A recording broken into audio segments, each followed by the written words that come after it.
Donc, pour modifier la feuille noire, je dois aller la chercher dans la palette des formes.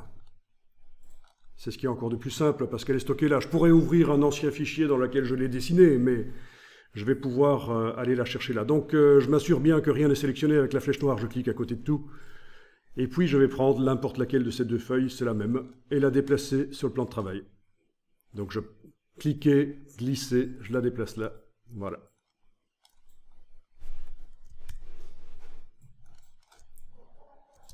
Oui, je vais voir si je peux la modifier. Sa couleur. Donc ce qu'on a obtenu là, c'est un groupe dans la palette des calques, après avoir déplacé donc la brush de la palette des brushes vers le plan de travail, enfin, ou à côté du plan de travail, quelque part sur Illustrator, quoi, on a obtenu un groupe. Voilà. Un groupe qui contient, ça c'est un rectangle vide, le truc du dessus, un rectangle vide qui est censé faire quoi en fait? Recadrer lui. Ah non, c'est celui de la ligne blanche en fait. C'est celui de la ligne blanche, du centre de la feuille. Ok.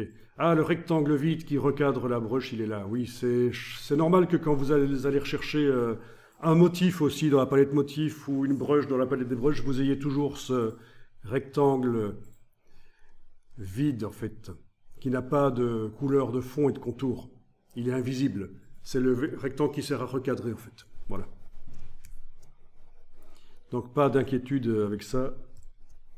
Et alors, ce qui nous intéresse aussi, c'est ceci. On a un tracé transparent. Qui sert à quoi ce tracé transparent si on enlève l'œil?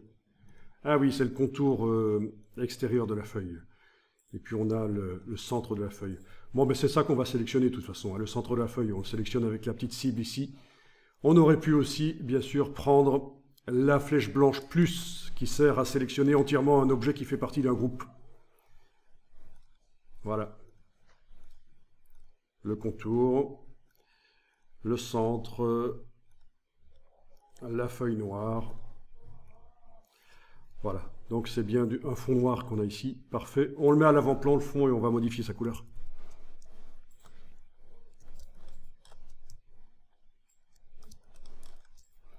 Bon. Donc, le nuancier. Menu fenêtre, nuancier. À terme, il faudrait quand même faire un raccourci clavier pour ce nuancier, pour n'avoir qu'une touche enfoncée. Lui mettre un raccourci clavier. Mais enfin, là, on apprend, donc c'est pas grave. Donc vous avez bien sélectionné la forme noire. Vous avez bien du noir dans la case d'avant-plan. La case d'avant-plan est bien là, au premier plan. Enfin, de toute façon, c'est celle qui, oui, au premier plan sélectionné. Voilà, et vous arrivez à modifier la couleur comme vous voulez. Si on voulait une couleur différente de chaque côté, il faudrait diviser la feuille, la forme noire grâce à la rainure qu'on a ici. C'est quelque chose qu'on ne va pas faire ici, mais c'est montré dans une autre vidéo précédemment. Donc, et c'est pas si évident que ça. Parce qu'il faut dupliquer cette ligne blanche, parce qu'une fois qu'elle sert à diviser, elle disparaît. Donc pour qu'elle reste quand même, je dois en faire une copie. Bon, peu importe. Par contre, ce qu'on peut essayer de faire, c'est mettre un dégradé à la place d'une forme unie. Ce sera l'occasion de voir que dans une brush, on ne peut pas avoir de dégradé. Vous allez dire, mais pourquoi est-ce qu'on met un dégradé si on ne peut pas en avoir? Mais parce qu'on va le transformer pour qu'on puisse l'avoir malgré tout. Ça aussi, c'est montré déjà dans une vidéo précédente, mais un petit rappel n'est pas mauvais. Donc, je vais faire apparaître la palette, une bibliothèque de dégradés. Donc, en bas à gauche de la palette nuancier, je vais sur dégradé. Dégradé. Bon, on a feuillage, autant prendre feuillage. Voilà la palette qui arrive. Donc, une palette non modifiable. On ne peut pas modifier les dégradés facilement, ceux qui sont là-dedans. Mais enfin, chaque fois qu'on clique sur un dégradé, il est ajouté dans la palette nuancier du document. Bien. On va pouvoir utiliser l'outil dégradé de couleur et tracer comme on veut, dans un sens ou l'autre. Ce qu'on voit là, c'est ce qu'on appelle l'annotateur de dégradé. C'est une manière assez récente dans Illustrator de montrer les dégradés, et en double-cliquant sur ces petites cibles, on peut modifier les couleurs, mais on l'a aussi dans la palette dégradé.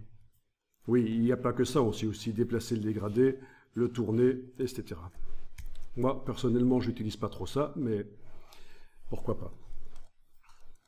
Donc, je vais aller dans la palette dégradé, menu fenêtre, dégradé de couleur.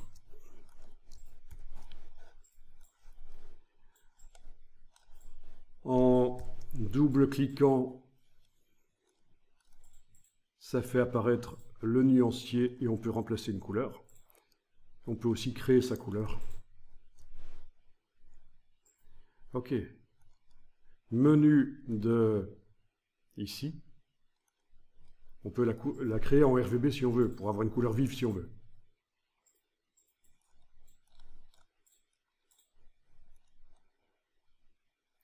Ok. Sauf qu'on n'arrive pas à avoir une couleur vive.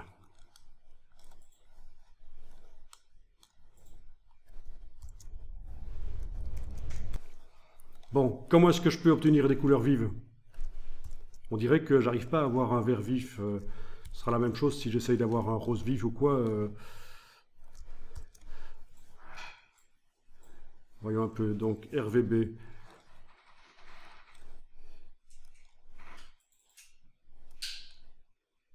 Ben oui, c'est chaque fois terne.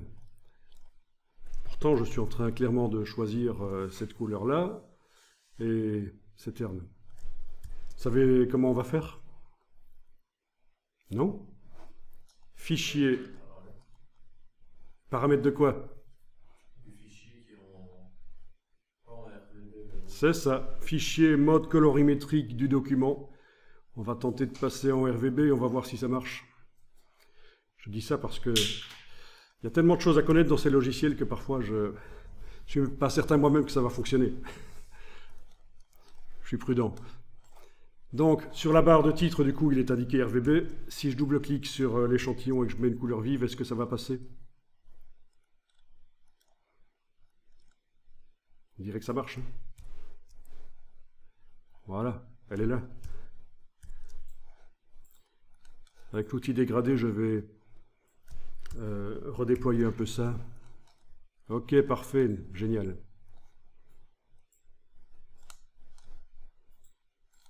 Ah oui, on a aussi la répartition des couleurs. Avec la cible du centre. On l'a aussi, bien sûr, ici. C'est synchronisé, c'est logique.